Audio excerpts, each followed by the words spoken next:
Suman whatever. You have these desires. You cannot fulfill every one of them. You don't like to pick and choose either. What are you going to pick and choose? This guy comes to me and says, girl comes to me for a change. Girl comes to me. Yeah, I love this guy. I want to marry, be happy in life. And I tell the person to choose. All right, choose. You want to be married or you want to be happy? Is there a choice you can make? No. You can't make that choice. You don't like to choose. Then what do?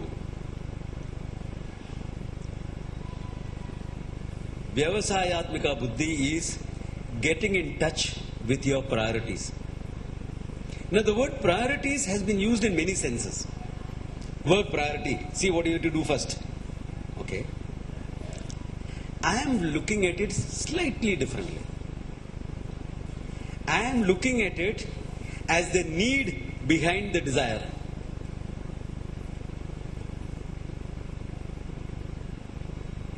I am looking at priority as the need behind your desire.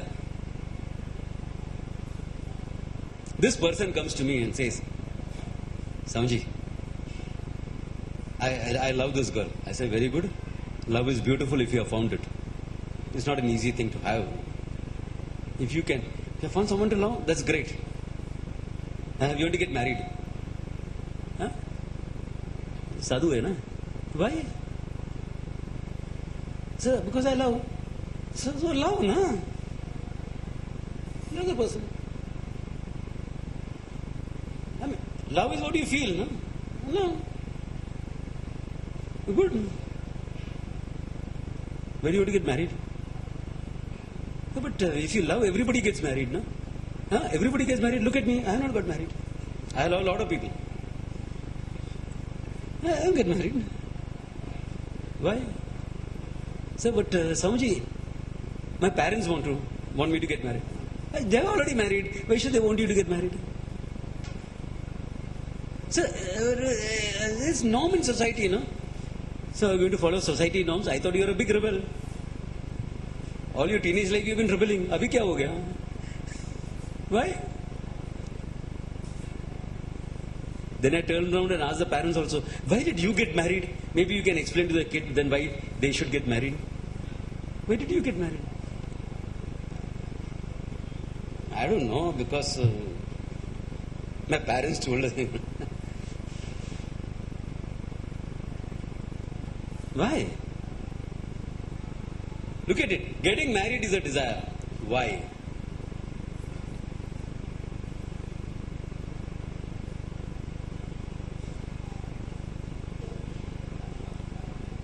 Maybe I'll elaborate this a little bit more. There was this guy, young man coming to my class. Very regular, very serious. Young man just started working. I get a lot of that age group. Not as much as I would like. I would like a bit more, that age group coming. It will be very good for both of us. This young man is come. After some time, he started being erratic in his attendance. When a young man is erratic, I know exactly the reason. He has found somebody.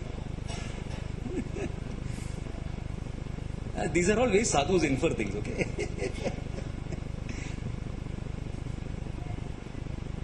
And then, after some time, he walks in with this young lady, charming young lady, and says, Samji, I found this girl. I said, good. Have you spoken to your parents about this? No, but I'm sure everything will go smooth. I know both their I happen to know this girl also. I happen to know both their families. I said, I anticipate some problems, but please check it out and let me know if I can do anything about it. Whatever I can do, convincing your parents is that I'm game, fine. They're erratically coming to the class. Then after 2 weeks, The guy walks in, not 2 weeks, a whole month has gone. The guy walks in, unshaven face, unkept appearance. I said, champ, what happened? Amaji, the girl's parents, they didn't want to give their daughter to someone young who has not yet made in life. I just started working. He put her foot down.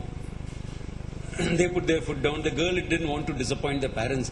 Therefore, she's getting married to somebody else on the weekend. I said, this happens in life, Baba. You're a young man. There are many fishes in the ocean. Of course, it's an advantage if you're looking for fish. But whatever. No. I don't want to look at another girl in my life. Swamiji, are you starting a full-time course? I want to join. I want to become a monk like you. That is not the time to give him a bhashan about what it takes to be a monk. I'll say not right now, maybe a little bit later, maybe a year or so. In the meantime, keep coming to the classes. Okay. So for about a couple of weeks, he's moping around in the class.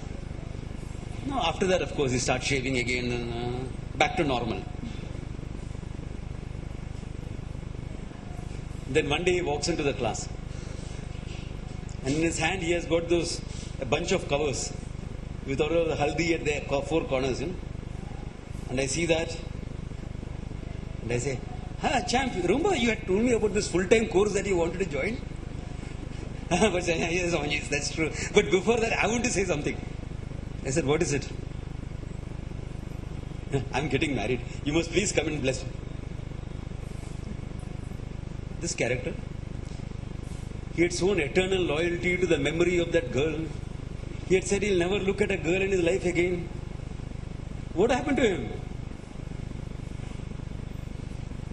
All these men are like that only. These men. Hey. But he didn't ditch the girl.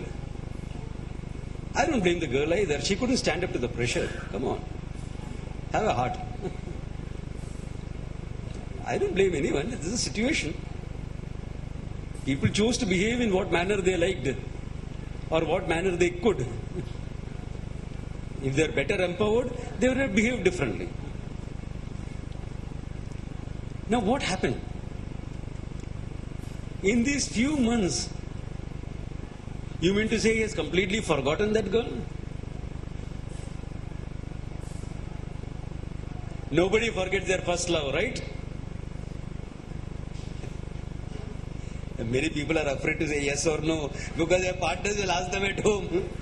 One elderly gentleman is putting up his hand and saying, no, never.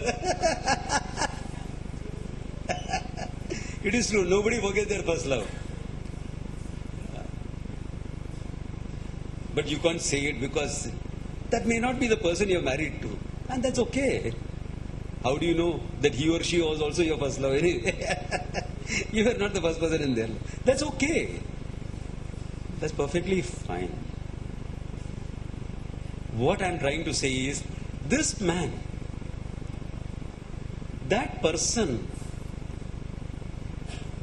desirable. Behind that, you wanted to love, etc., was a physical and an emotional need, because of which people get married. The need for physical and emotional companionship, minimum.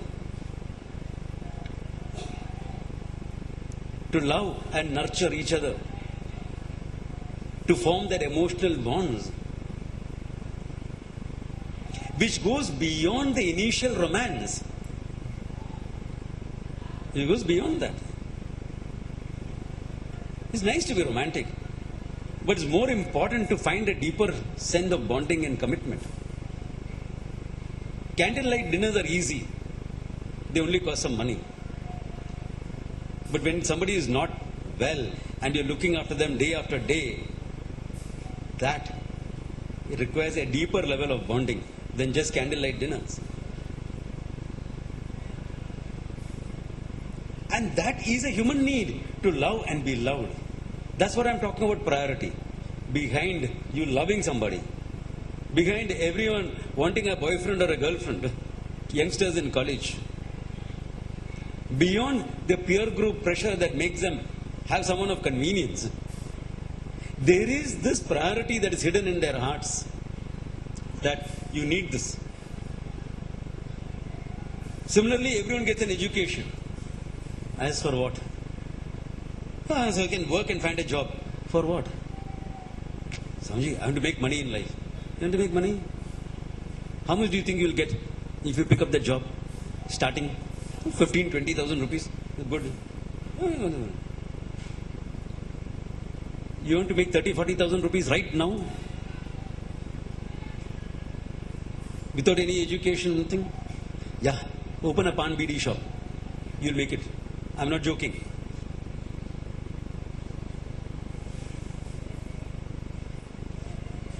I know a vegetable vendor in Chambur. He started by selling vegetables on a cart. He has got 1 flat in Chambur and 2 flats in Ghatkopar. You all know him, Money.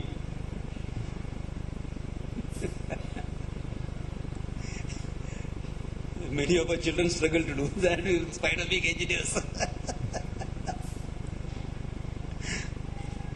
So why don't you start a pan BD shop? Nah. Why? No social standing. No. So can you see? It is not just the money.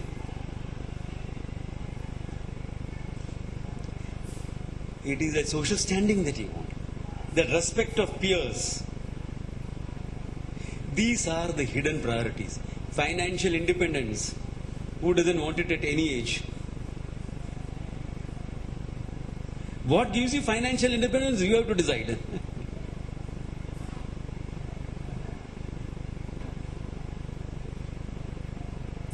So there are a lot of priorities like this. Your desires are an indication to those priorities.